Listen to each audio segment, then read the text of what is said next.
Sup Shredders, my name is Logan aka Spiderhands and welcome to an SP Patrons review today that I'm making for Eli as part of their custom monthly music review. And if we switch over to here, we have ourselves a track on the screen. This is from an act named Fujii Kaze, who I have featured quite a bit on this channel at this point in time. We've had a few requests for Mr. Kaze. We're going to be checking out a track from titled Hana, the latest single, so we're going to listen through it from start to finish, and we're going to hear what we think. Let's go. Kind of funky and uplifting, isn't it? We'll go turn on the lyrics as well. Here we go. Got the kind of honky-tonk aesthetic from the mid-20th century.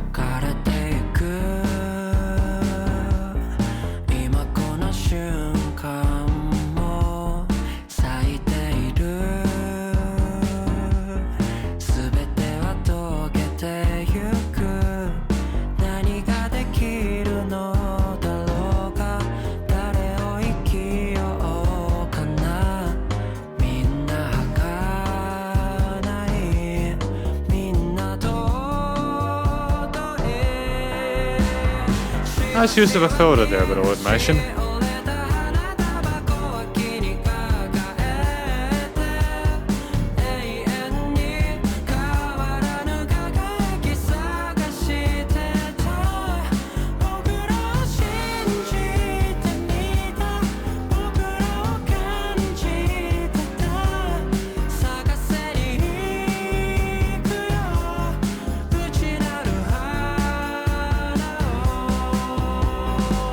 Great use of the parallel major at the end, interesting synth tones in amongst the bass and drums and all that kind of stuff with the keys.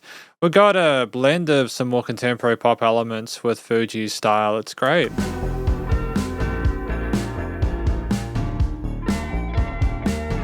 It's nice to have a bit of a tremolo bar action there with the guitars as well.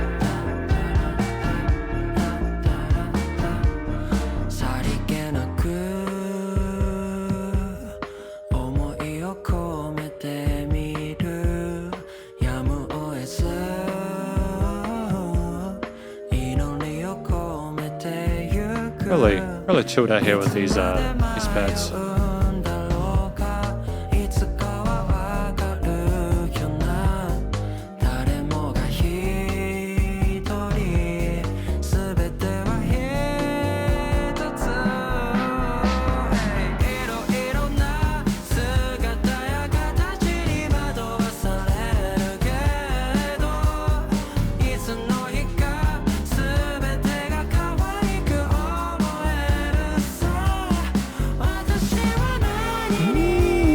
A little bit of zazz with that drum fill there.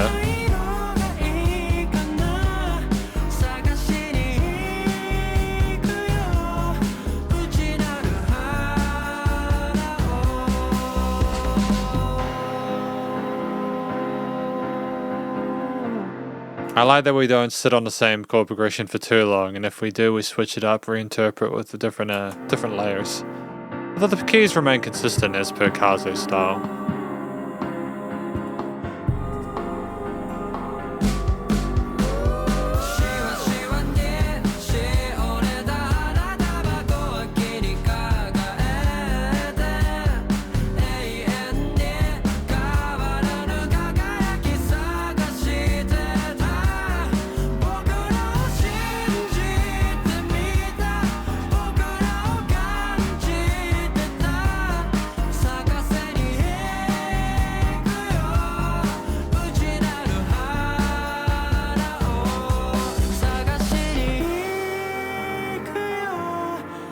A bit of head voice here. I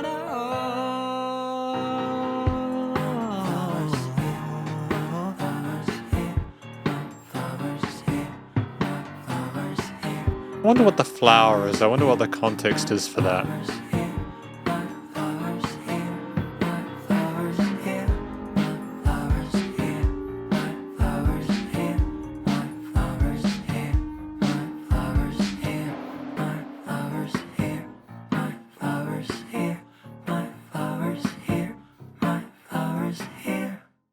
Yeah, nice use of harmonies there on the upper voice there. Really pretty, that neo-soul kind of funk kind of vibe.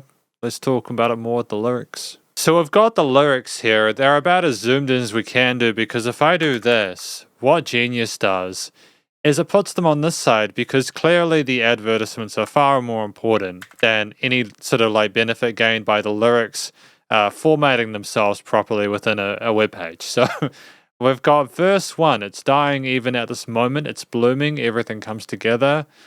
What can I do? Who shall I live? We are all ephemeral. We are all sacred.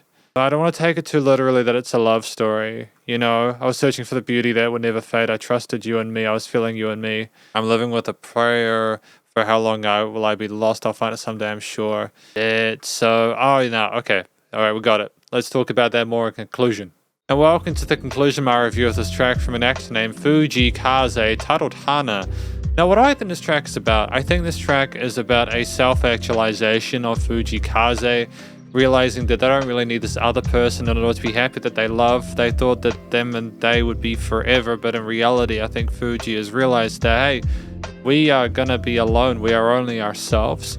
And they're doing some introspection, trying to figure out who they are, what they're gonna be. And I think at this, not to be presumptuous, but with the age that Fujii Kaze is at, he's still got a lot of life to live, right? So I think it's kind of great that we're exploring this concept of going on this journey, this big adventure within ourselves to figure out who we are, because we don't. I think everyone has to go through that. If you don't go through that period of trying to figure out like what you're even doing with your life, are you really even living, or are you just floating on by assuming There's a whole lot of depth we can get into here. What I like about Fujii Kaze is that he keeps it relatively minimalist lyrically. I think that is a really great translation, thanks to Eli for the lyrics. At the same time, I like that it's going beyond simply the, oh, I feel sad because I'm not with that person. It's like, oh, but I also am excited to be who I will be next. How will the flower bloom? The flower is here. It's already here. I don't need it inside another person. That dignity and self-respect there is very... It's wonderful. I think that the vocals from Fujii Kaze here were, as per usual, on point. Great sort of breathy control of the head and chest voice. Very aromatic performance, very colorful with lots of interesting harmonies and solo melodies and leads there. Telling the story in a way that seems very caring and genuine there. We explored both the more intense parts of the hook alongside the softer, more sort of like vulnerable parts of like the outro parts when things came down, like some of the verse sections there. And I ultimately think it was very satisfying. It was great to have, gradual developments went through, not everything at once. I think that mirrored a lot of what was going on within the rest of the track itself, because it's just over 4 minutes. It's outside of the 2 4-minute sweet spot, but I think Fujii Kaze at this point has proven that they're able to handle a longer form project. There was even a little solo section with the guitars in here, but predominantly it was like the bass, some synths to drums and the keys. So if I talk about those guys really quickly, I think the guitar solo with some of the tremolo sort of wah effects there was a nice additional lead to what we had with the vocals there. The keys following in with those major and minor triads, but also some interesting sort of extensions with parallel majors and minors occasionally as per the genre. Again, that's neo-soulish kind of vibe there. A little bit of unpredictability there harmonically, but still very satisfying to listen to. The bass line going for gold with the root notes and also exploring some of the scale shapes and modes there, but being very faithful in that lower end. The drums with some interesting 8th note accents there, or like an 8th note groove, but also exploring some 16th, some rolls and some really fascinating transitions there, albeit typically pocketing. And the synths that we had there had just kind of a fuzz to them and like a golden sort of sheen and a beauty, a warmth that kind of made me think of like a sun rising. And I think that works very well with like the single cover for the art there, like over there. I think that because I know this sounds so pretentious and so weird probably to some people, because I'm wondering if it's kind of a thing you either have always seen or you don't.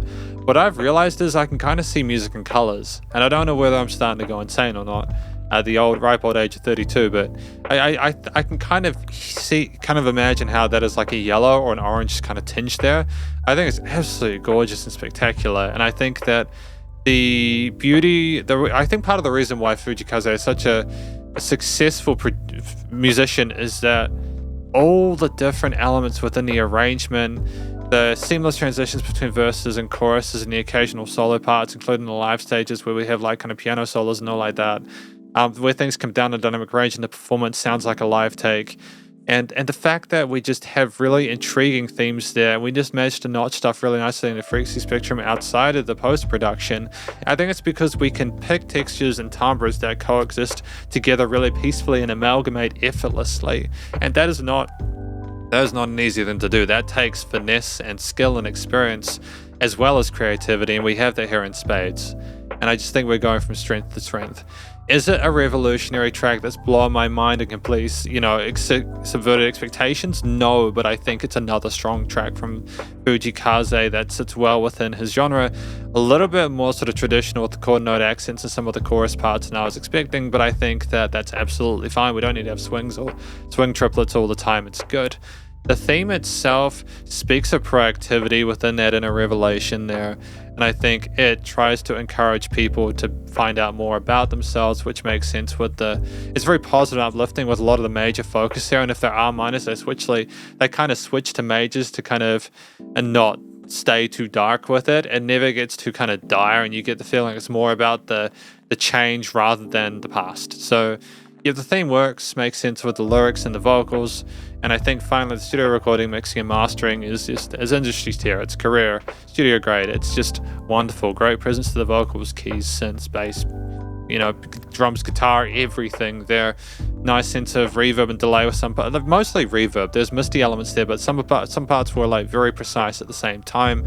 We had a sense of clarity with those, and like things were nicely positioned in the stereo field there. The music surrounded you in the headphones, and things were nicely positioned in the frequency spectrum as well. There were no resonant frequencies whatsoever. There was dynamic range. Things weren't the same loudness all the time. There were some parts were quiet, some parts were loud, and that's really important for listening experiences. I've said on multiple occasions, because of the fact that if everything is the same loudness, it's very boring. It becomes dynamically monotonous. People can get turned off by that, or it can even worse, it can make people get headaches and stuff like that. And then finally, it was nice and loud without pumping, so limiting of bus compression was handled. I mean, effectively, this is my review of this track from an actor named Fujii Kaze, titled Hana, and hopefully you enjoyed it. If you did, please do go show him some love via the various social medias and their Spotify page, and stay cool and stay safe, and please remember to support your local musicians and artists at this point in time, as he need the help more than ever with all the crazy stuff going on in the world. And I'll catch you in the next SP Patrons video. Spiderhands out.